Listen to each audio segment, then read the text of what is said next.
로마서 59번째 시간입니다. 덕을 세우는 일에 힘쓰자. 세상에는 그 자체가 선도 아니고 악도 아닌 중성적인 것들이 너무나 많습니다. 죄가 될 수 있고 안 될 수 있는 모호한 행동이 많이 있습니다. 고대 스토아 철학자들은 이러한 모호한 문제들을 놓고 아디아 포아라 불렀어요. 구별하기 힘든 거다. 그렇게 얘기했습니다. 그래서 우리가 어떤 손잡이를 잡느냐에 따라서 그 가치가 달라진다라고 가르쳐 주었어요. 우리가 신앙생활을 할 가운데 이와 비슷한 것들이 한두 가지가 아닙니다. 믿음이 강한 자가 아무 꼬리낌 없이 할 수 있는 일이라 할지라도 믿음이 약한 자에게는 양심의 가책을 불러일으킬 수 있는 죄가 될 수 있다는 겁니다. 그 문제를 지금 바울이 로마서 14장에서 다루고 있는 거예요. 당시 로마 교회는요, 먹는 문제와 날의 문제로 시끄러웠잖아요. 그래서 로마서 14장 1절에서 12절에 특별한 교리적인 문제는 아니지만 마음에 꺼리는 이런 문제들을 어떻게 할 것인가 대하여 교훈해 주고 있습니다. 특히 먹는 문제에 있어서 어떤 사람은 모든 음식을 먹을 수 있고 어떤 사람은 채소만 먹을 수 있다고 했어요. 그때 당시 우상 제물로 놓았던 고기, 하나님 주신 것으로 믿고 꺼리낌 없이 먹는 믿음의 사람들도 있었지만 그것을 보고 마음에 꺼리 껴서 우상에 놓인 제물을 어떻게 먹을 수 있느냐 하면서 고집하는 형제들도 있었다는 거예요.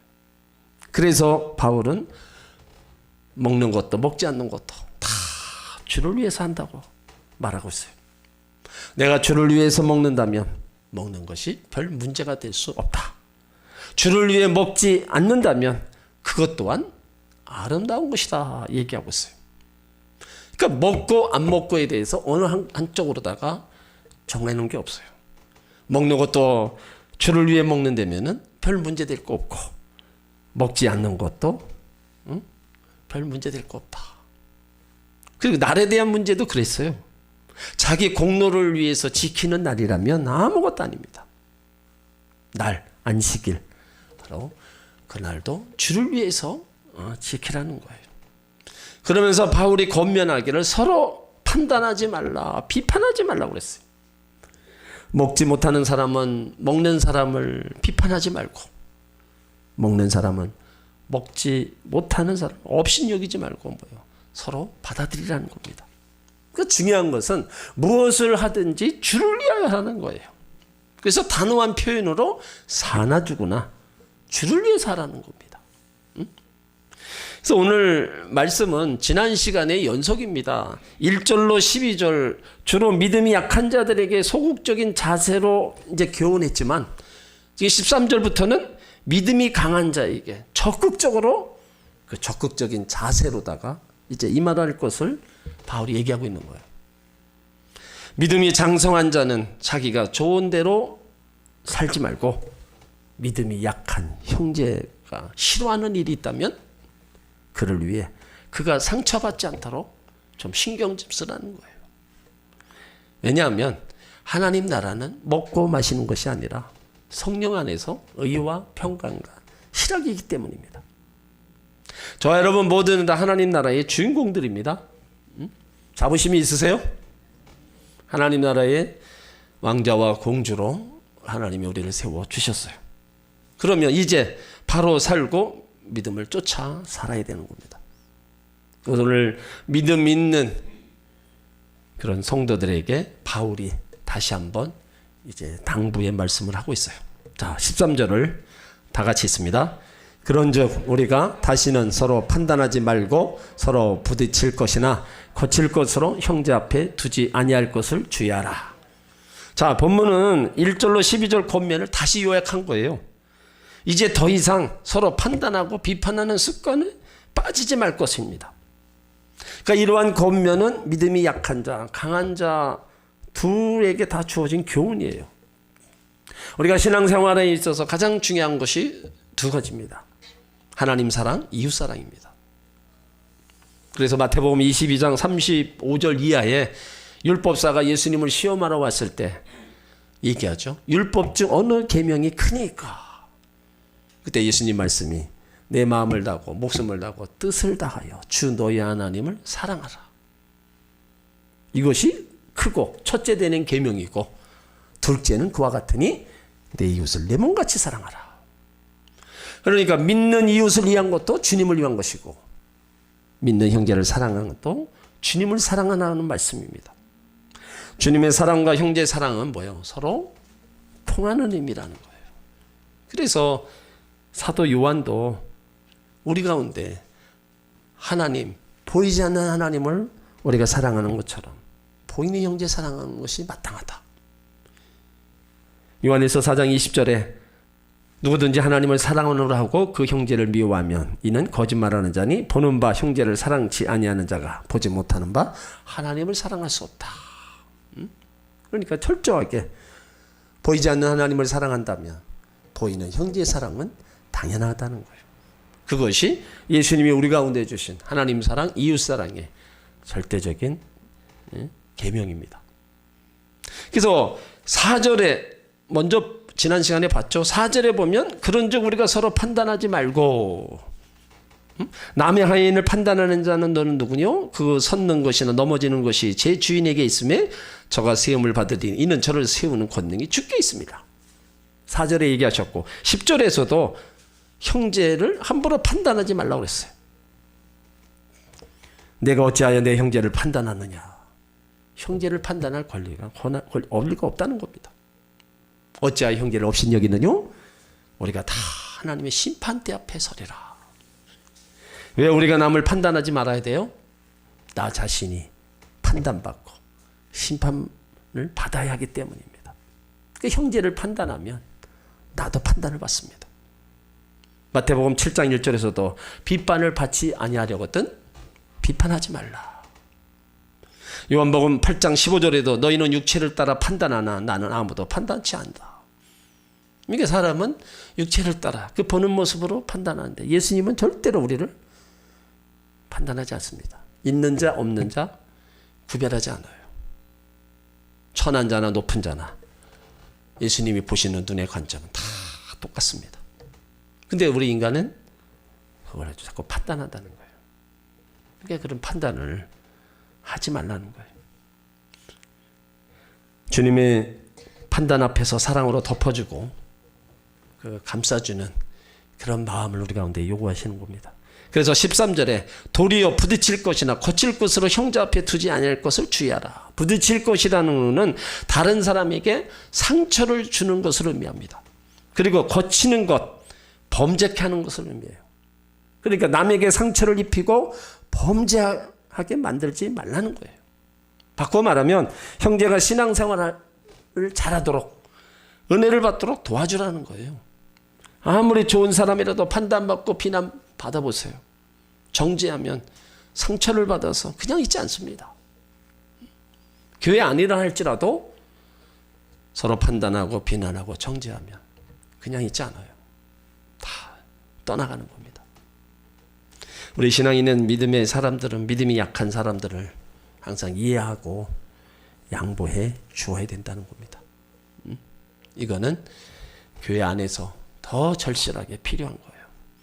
우리가 사회생활하면서 밖에 사람과의 관계 속에서 상처받고 아픔을 당할 수 있어요. 근데 그런 아픔과 상처를 그냥 본인들이 그냥 안고 살아갑니다. 그래도 예수 믿는 사람들은 그것이 있으면 하나님 앞에 나와서 그 상처를 치료해달라고 회복해달라고 기도를 해줘요. 근데 믿지 않는 사람들은 그냥 안고 살아가는 거예요. 그래서 그 상처가 아픔이 되고 계속해서 쌓이다 보면 화병이 나오고.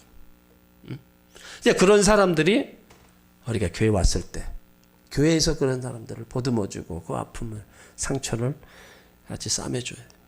그래서 교회가 치료하는 장소가 돼야 된다는 겁니다. 교회에서 아픔 당하고 상처받고 나가면 치료받을 데 없습니다. 그 사람은 교회 안 옵니다. 평생 교회를 원망하며 하나님 앞에 안 나와요. 안타까운 거죠. 그런 일들이 교회 안에 있으면 안 돼요. 그래서 교회가 영혼을 살리기도 하는데 한편으로는 영혼을 죽이는 일도 한다는 거예요. 한 가지 일만 해야 되는데 두 가지 일을 하고 있어요. 우리 교회는 영혼을 살리는 일만 해야 될 줄 믿습니다. 절대로 우리가 그 누구도 이곳에 와서 상처받고 아픔 당해서 나가서 교회를 떠나게 하는 그런 일들이 절대로 일어나서는 안 돼요. 이건 하나님 보시기에 제일 우리가 악한 일을 하는 거고 잘못하는 거예요. 이게 바울이 교회 안에서 이런 일이 일어나지 않도록 하라는 거예요. 자, 갈라디아서 5장 13절로 15절을 한번 찾아보세요. 바울이 또 여기에서도 우리 가운데 당부한 말씀이 있습니다.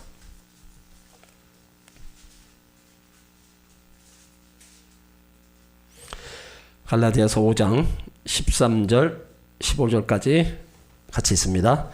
형제들아 너희가 자유를 위하여 부르심을 입었으나 그러나 그 자유로 육체의 기회를 삼지 말고 오직 사랑으로 서로 종노릇하라. 온 율법은 네 이웃 사랑하기를 내 몸같이 하라 하신 한 말씀에 이루었나니 만일 서로 물고 먹으면 피차 멸망할까 조심하라. 만일 서로 물고 먹으면 피차 멸망할까 조심하라. 나만 멸망하는 게 아닙니다. 피차 서로가 다 물고 뜯고 한 사람 똑같이 다 멸망당한다. 그러니까 이런 일을 하지 말라는 거예요. 그래서 오늘 13절에 그런즉 우리가 다시는 서로 판단하지 말고 도리어 부딪힐 것이나 거칠 것으로 형제 앞에 두지 아니할 것을 주의하라. 자, 14절을 읽습니다. 내가 주 예수 안에서 알고 확신하는 것은 무엇이든지 스스로 속된 것이 없으되 다만 속되게 여기는 그 사람에게는 속되니라.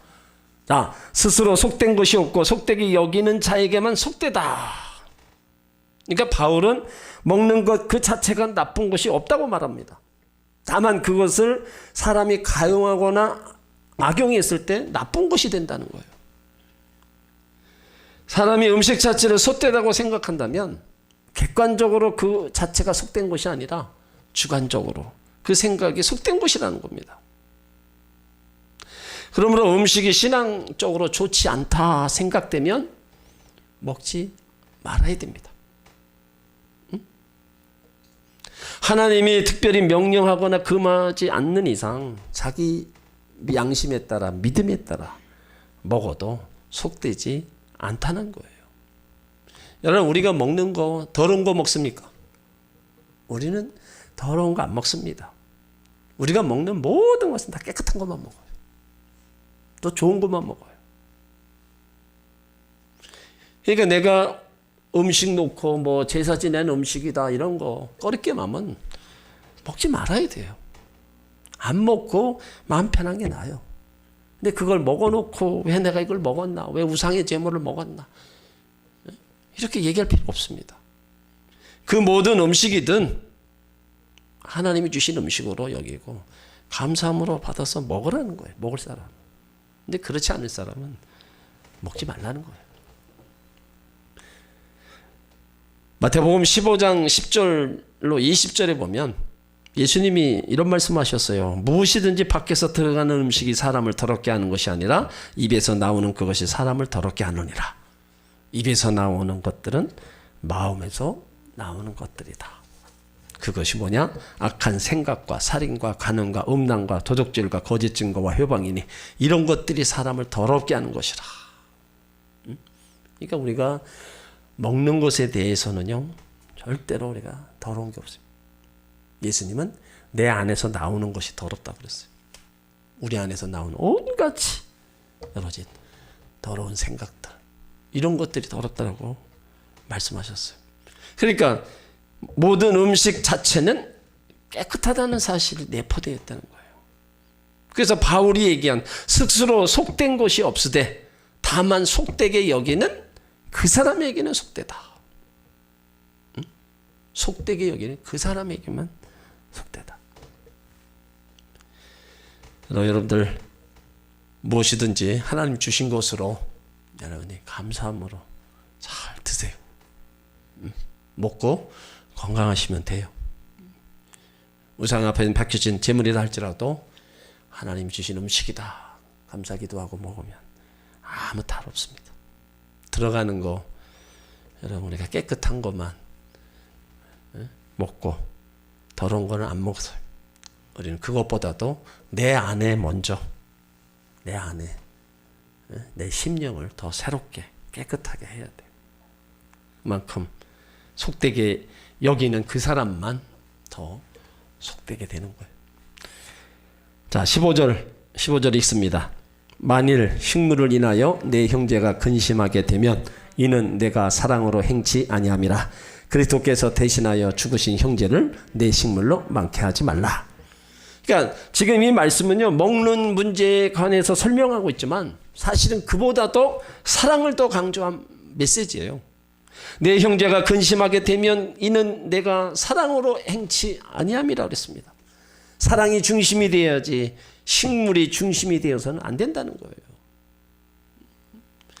그러니까 요한복음 13장 35절에서도 예수님이 너희가 서로 사랑하면 이로써 모든 사람이 너희가 내 제자인 줄 알리라. 그러니까 우리는 예수의 피로 하나 된 형제들이에요. 그러니까 사랑이 있는 사람은 먹는 음식을 가지고 형제를 판단하지 않습니다. 먹는 문제를 가지고 따지는 사람, 우리가 보통 그러죠. 치사하다고.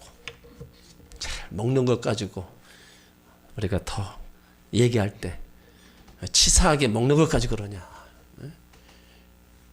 그만큼 중요하기 때문에 그렇습니다. 근데 판단하지 말아야 되는데 사람이 말보다 실천이 더 어려워요. 그 신앙은 행함이 우선이잖아요. 그런데 왜 행함이 그 실천이 어렵습니까? 사랑을 실천하기 위해서는 자기 희생이 있어야 된다는 거예요. 자기 희생은 자기를 포함한 삶이에요. 희생 쉽지 않습니다.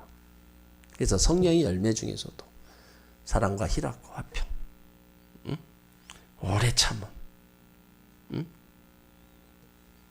또 희생된 삶은 주객이 전도된 삶이에요.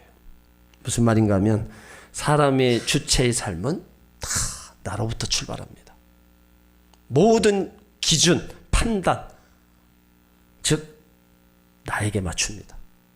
그래서 다른 사람이 아무리 좋아 보아도 내가 싫으면 그만이에요. 반대로 내가 좋으면 다른 사람이 싫어도 관계가 없어요. 다 기준이 나로부터 모든 것이 시작되는 거예요. 내 기준으로 되는 거예요.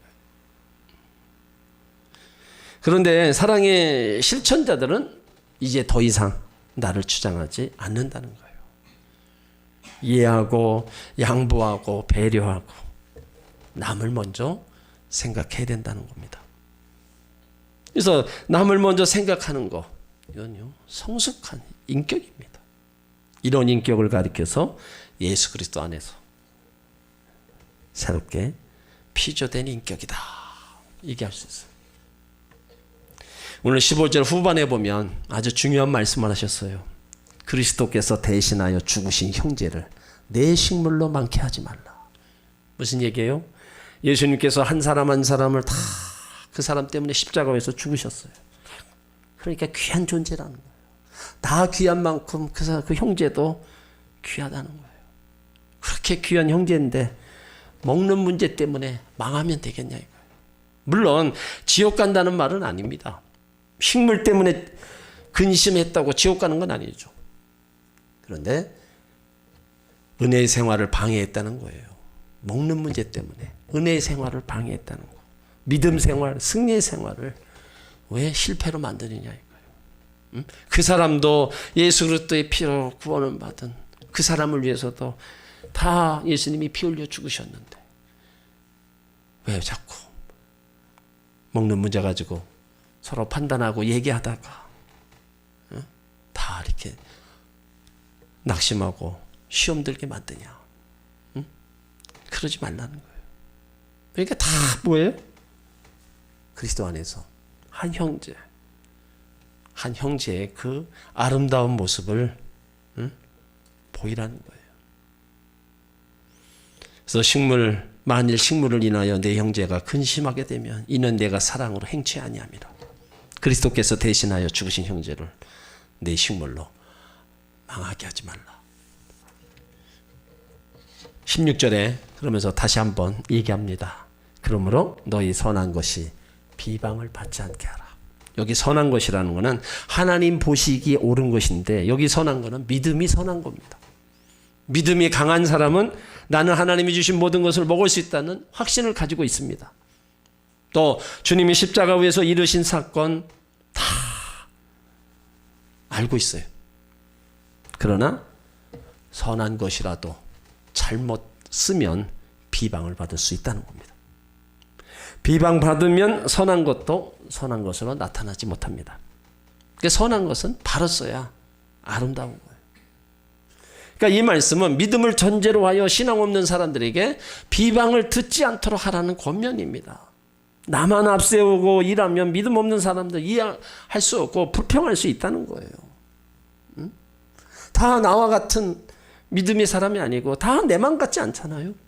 그러니까 어떻게 하라는 거예요? 맞추라는 겁니다. 믿음을 맞춰 나가야 되고요. 저 사람의 눈높이에 맞춰주라는 거예요. 신앙이 약한 자의 눈높이에 맞추면 그것이 은혜가 되는 겁니다. 우리가 어린아이들을 대할 때 그냥 서서 얘기하는 부모 있습니까? 할머니들, 손녀들도 보면서 서서 얘기해요. 다 뭐예요?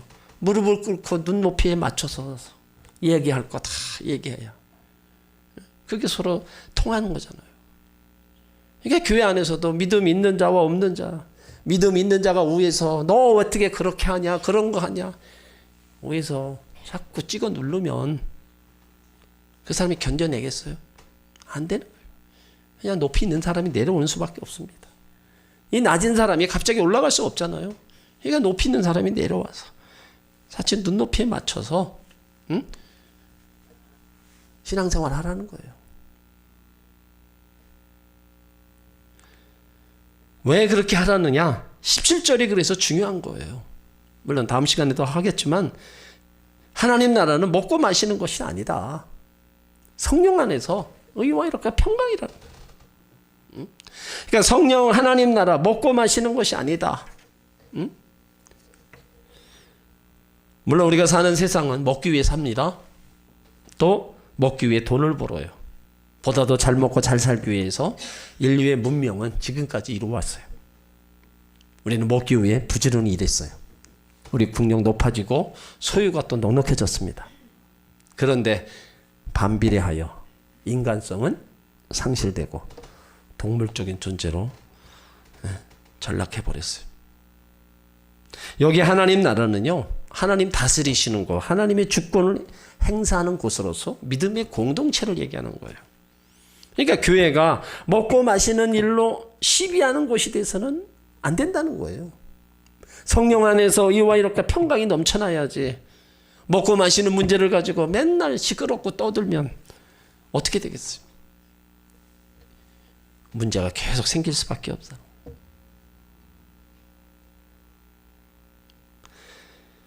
그 권위에 있는 잡지사에서 목사님들을 대상으로 그 설문조사를 한 적이 있어요. 교회에서 제일 불편하고 무서운 사람이 누구냐. 근데 재밌는 대답이 나왔어요. 1위가 40일을 금식한 사람, 2위가 체력이 더 잘하는 사람, 3위가 신학 공부한 장로님이라고 나왔어요. 철야, 금식, 신학하는 거, 개인적 영적 성장이 매우 중요한 겁니다. 하나님 쓰임받는 도구가 되는 귀중한 길이에요. 그런데 왜 문제가 됐느냐? 대부분의 사람들이 이런 문제를 자기 신앙 성장에 쓰지 않는다는 거예요.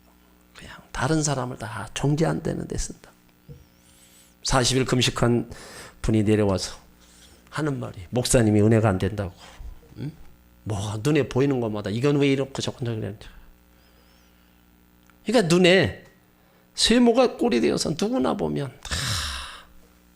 또 좋게 안 보는 거예요. 근데 왜 그러느냐? 성령 안에서 의와 희락과 평강이 없기 때문입니다. 하나님 나라가 먹고 마시는 그런 문제 그런 문제로 다투는 곳이 아니라는 거예요. 교회가 그렇게 한 사람으로 인해서 아픔과 상처를 주면서 나가는 그런 곳이 아닌데, 나한 사람이 높아짐, 나한 사람이 잘남, 이런 것들을 내세우는 곳이 아닌데, 그런 것들을 계속 이렇게 자기의 잘난 모습을 드러내다 보니까 다툼이 일어나고, 그런 곳에는 바로 그런 공동체는 의와 희락과 평강이 임할 수가 없는 겁니다. 그래서 하나님 나라를 경험할 수 있는 것은 의와 영광과 희락이에요. 그러니까 하나님 앞에서 의롭고 사람 앞에서 화평이 있고 자신의 삶의 마음에 신령한 기쁨이 있으면 이것이 곧 하나님 나라입니다. 부자냐, 병들었느냐, 건강하냐, 가난하냐, 여러분, 이게 아닙니다. 의와 희락과 평강을 소유하고 있느냐, 이것이 우리 믿음의 사람들의 문제예요. 남과 원수를 맺어가면서 비난받아가면서 잘 살고 출세하기보다는 다소 어려운 환경이지만 서로 이해하고 화목한 것이 훨씬 더 좋습니다. 그래서 잠언 17장 1절에 마른 떡 한 조각만 있고도 화목한 것이 육선이 가득하고 다투는 것보다 낫다. 여러분 집에서 매일 고기 반찬 먹고 그러는데 맨날 싸움이 일어나 보세요. 그것이 행복합니까? 마른 떡 한 조각만 있어도 서로를 생각하고 서로 이해하면서 화목한 것이 훨씬 더 행복한 거예요. 그래서 옛날에 우리가 살았던 그 시절의 행복과 지금의 행복은 우리가 엄청 차이 나잖아요. 저희 집안만 해도 오남매가 밥 먹을 때 보면 경쟁이죠. 할아버지 계시고 어머니 계시고 뭐 형제들 다섯이서 거기서 밥 먹을. 지금 생각하면 참 그래도 참 좋았던 것 같아요. 그래도 그렇게 먹을 게 별로 없고 가난하게 살았어도 그렇게 싸움 없이 이게 지냈던 것 같아요. 그리고 집에 가면은 항상 사람이 있었어요. 근데 지금은 여러분 집에 가면 사람이 있습니까? 다 내가 불 켜고 들어가야 돼요. 그런 세상이 되어버렸어요. 결혼하기 전만 해도 참 집에 항상 불 켜고 들어가니까 이게 집에 어떤 데는 참 들어가기가 싫잖아요. 근데 결혼하고부터는 제일 좋은 게 그거예요. 불이 켜져 있다는 거. 누군가가 나를 기다리고 있다는 거. 그것이 아무것도 아닌 것 같지만 그렇게 또 혼자 이렇게 지내본 분들은요, 거기서 오는 행복은요, 이루 말할 수 없습니다. 그래서 할 수만 있다면 우리 어머니, 아내들은 여러분 저녁에 집에 계셔야 돼요. 나를 위해서가 아니라 가족들을 위해서 집에 불 켜놓고 가족들 오기를 기다려야 돼요. 밖에서 들어오는 사람들이 집에 아내가 있고 엄마가 있으면 정말 안심이 되고 평안함을 얻습니다. 그것은 아내가 주고 엄마가 가족들에게 주는 그냥 행복입니다. 여러 가지 삶에 이 잘 되고 안 되고는 두 번째예요. 가정 안에서 그렇게 먼저 의와 희락과 평강이 있다. 이 삶이 우리가 신앙생활 안에서도 우리가 교회 안에서도 똑같이 이루어지는 과정입니다. 그러므로 우리 가운데 하나님이 주신 공동체, 가정, 여기에 우리가 감사하면서 정말로 나한 사람으로 인해서 그것을 잘 만들어 가야 돼요. 나 한 사람이 만들어 가야 될 공동체를 자꾸 죄악으로, 불행으로 만들어 가서는 안 됩니다. 나 한 사람의 때로는 희생이 있다 할지라도 내가 속한 공동체가 평안하고 행복하다면 그 일을 능히 또 감수해야 된다는 거예요. 오늘 바울이 믿음이 강한 자에게 적극적으로 이제 극적인 자세를 우리 가운데 말씀했어요. 믿음이 장성한 자, 자기 좋을 대로 살지 말고 믿음이 약한 형제를 싫어하는 일을 있다면 그를 위해서 상처받지 않도록 힘쓰라는 거예요. 그 이유가 뭡니까? 하나님 나라는 먹고 마시는 것이 아니다. 의와 희락과 평강이기 때문에. 우리 모두가 다 하나님 나라의 주인공들입니다. 이제 우리는 바로 살고 믿음으로 쫓아 살아야 돼요. 그래서 살아가는 동안에 절대로 형제를 판단하고 비방하는 일이 절대로 없어야 됩니다. 왜요? 그 사람을 위해서도 예수님이 십자가를 대신해서 죽으셨어요. 나를 위해서 죽으셨다면 그 사람을 위해서도 죽으셨어요. 그럼 뭐예요? 귀하게 여기라는 겁니다. 그러므로 절대 비방하지 말아라. 그렇게 살지 않으면 하나님이 주시는 의와 희락과 평강이 바로 그 공동체 안에, 그 사람 안에 있다는 겁니다. 우리는 예수 믿으면서 이 의와 희락과 평강을 맛보고 살아야 돼요. 이건 하나님이 주시는 겁니다. 하나님이 주신 이 의와 희락과 평강이 우리가 신앙생활할 때 최고의 또 복이고, 이것을 통해서 우리가 행복을 얻는 거예요. 그러므로 더 우리는 하나님의 은혜를 입은 사람답게 또 그 은혜를 우리가 다른 사람들에게 또 전가하며 함께 아름다운 공동체를 이루어 나가는 주의 자녀들이 되어야 될 줄 믿습니다.